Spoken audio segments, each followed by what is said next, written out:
mwanadamu, usiwe na kibri, dunia mwisho wake ni kabri. Ya ibn Adam, kun man takun, falyawma tamshi wa ghadan madfun.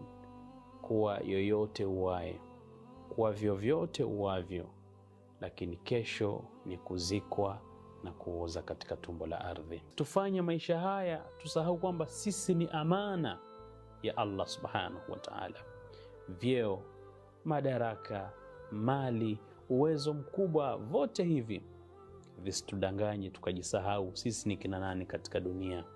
Sote ni mizoga inasubiri kufukiwa. Kwa nini tuwe na kibri? Hatuna sababu ya kuwa na kibri. Hatuna sababu ya kuwadharau viumbe wa Mwenyezi Mungu. Tengeza na watu, ishi kwa wema na watu, hujui nani kesho atakufaa. Wala usijione una mali, una ilmu, unajulikana, una kadha wa kadha, ukadhani kwamba unajitosheleza. Tuishi kwa wema, tupendane, tusameheane, maana hakuna anayejua kesho yake itakuwa vipi.